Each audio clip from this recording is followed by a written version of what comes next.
What's going on, boss man? Not much. What's your name? Where you from, homie? My name is Jermaine Isbell. I go by J Sav, aka Savage. Okay, Sav. Okay, Sav. That's a hell of a name, man. So what you got going on out here, man? You from Greensboro? Yes, sir. What you got going on right now? I see you out here, you know what I mean, living off the land. Yeah.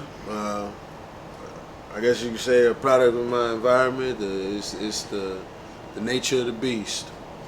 You know, sometimes you don't have a choice.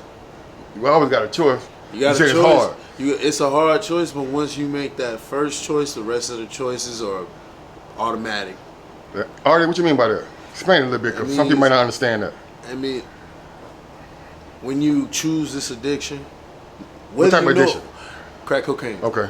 And you choose crack cocaine, what now? I chose it. No matter what people think, that choice is automatic from the first taste. You're automatically the bad guy. You're automatically the thief. You're automatically the liar.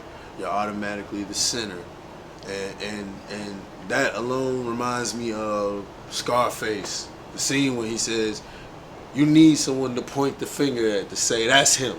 I'm the bad guy. That's the bad guy. Okay, I know that's exactly what you're talking about. So listen, what you're saying is that crack bring out the monster in you. Yeah. Is that what you mean by that? Yeah. Saying, is that what you mean? I'm trying to get an understanding, because just because you smoke crack don't mean everybody gonna say you're the bad guy unless you do something. You've done monstrous things. I've done monstrous things. Okay, so it turned you to the worst, bring out the worst in you. And even when you're not the bad guy, you're the bad guy. No matter what you say, you're the usual suspect. You're gonna be involved.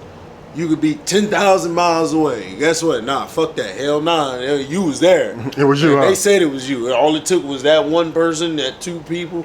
You was there. Why you think people feel that way? Why they feel that way? Because you made it that way. It's like I say, the nature of the beast. You've done that before. It fits the MO. You're always gonna be that person.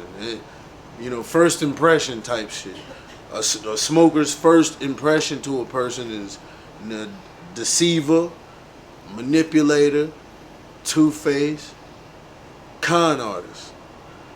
And then that becomes a skill set, and you never know when this person is being genuine or when they're being manipulative. The skill set. Right, I get that. That becomes a skill set in this world. Believe it or not, it's a shitty thing to say, but it's almost like a supervillain power. I'm gonna make you believe it whether you know it or not. It's gonna be true to the point to where it's a lie, and the deceiver will start believing the lie. Damn, that's deep. Let me ask you something. So if you know that's how people perceive you, what's stopping you from changing your life so you can be the good guy instead of the bad guy? See, that's the thing. That right there, that's a preconceived notion, because I try my best to give back. Even if it is drugs, even if it is money, even if it is a cigarette or food, that one action, you try to pay it forward throughout. So you consider it paying it forward if you give somebody else some drugs, some crack, and some cigarettes and alcohol, something that's gonna kill them? You think that's paying it forward? No, but for the moment, yeah, it takes that pain away. It stops that person from potentially robbing somebody. It stops that person from potentially breaking in their mom or dad's house. It stops that person from breaking their child's heart. It stops that person from. Go ahead, let it out, bro. That's what we're here for. Stops that person from compromising themselves another day. It gives the person a break. As fucked up as it sounds, it's a break from being the bad guy. From stopping that woman from selling her body. Here, you can have that for free. I don't want nothing.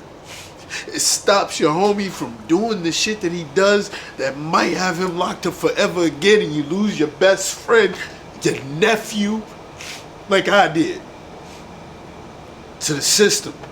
One more day, I don't care if it is a drug or a cigarette, I threw it to you because I love you and I don't want to see you go do that dumb shit one more time. And my nephew's looking at 3 to 5 because I wasn't there to It's all good, bro. Yeah, you serious? You crying, man? Wipe them tears, man. You be all right. Man, you got any kids, bro? I have 7 kids, 1 in heaven. I have 6 on earth, 5 boys. No, excuse me, 6 boys, 5 baby mothers, and a daughter who was killed, and her mother who survived while they crossed the street one night, walking to the store. And all I can remember was the doctor trying to say something soothing. Look at it this way: she didn't feel anything because when the car hit her, it was instant. How old was she? She was 6. She was 6 years old. She was a baby. Baby. Her mother survived. How you feel about that? Her mama surviving, her dying. She's stronger than me. The mama? Yeah. And even at that time, I had an addiction. I was still dealing with crack cocaine. I went to a lawyer's office and I signed away any rights to potentially having money off of my daughter's death. That's Why you signed away? It's not gonna bring her back, and I don't want to be involved with blood money. You can't pay me to forget my daughter was here. Right. You can't pay me to cope with the loss. You can't pay me to act like that love is gone. Right. That's what's up, man. Damn. Sorry to hear that about your daughter, man. So, what type of consequences have you, negative consequences have you had to deal with because of your addiction? You lost any relationship with your any new girlfriends, homeless, job? Well, I mean, what's going on? My family doesn't trust me. I no longer have the friends that I grew up with because I ran every excuse in the ground for a cash app. Right. So you was manipulating them out of some money to get high. So you never burn all your bridges. Yeah, and it's the worst feeling in the world. I heard you talking to the dude over there about you say you seen the girl that you love get married last week, a month, a year. What happened with that? We were together for 14 years on and off, and then I struggled so hard at hiding my addiction. Let's just say the last time was the last time for her, and I ended up staying with one of my drug dealers, and he actually gave me the chance to get clean. He sent me to rehab for the 3rd time. I'm not gonna say I've just gotten better at managing my addiction when I'm mentally stable. Right. When my anxiety isn't flaring up or I'm not in some type of mood. That's what's up. Dang, man. Well, I ain't gonna hold you no longer. So what happened to your old lady? You said she went and got married to somebody else? Yeah. We split. I was going for about. I pushed her further away, blowing her phone up, stuff like that. And she got married. She got married about a month ago, and I became I chose to be a better person by saying congratulations. I'm happy that you were able to get. You're able to get what I couldn't give you. She got my phone on. Right, that's what's going on. So let me ask you something before I'm gonna wrap this interview up. Just in case there's any kids, college students, anybody, youth that's contemplating choosing this lifestyle, tell them why choosing this lifestyle would be a mistake. I wouldn't wish it on my worst enemy. Because you're always going to be the bad guy, even when you're the good guy.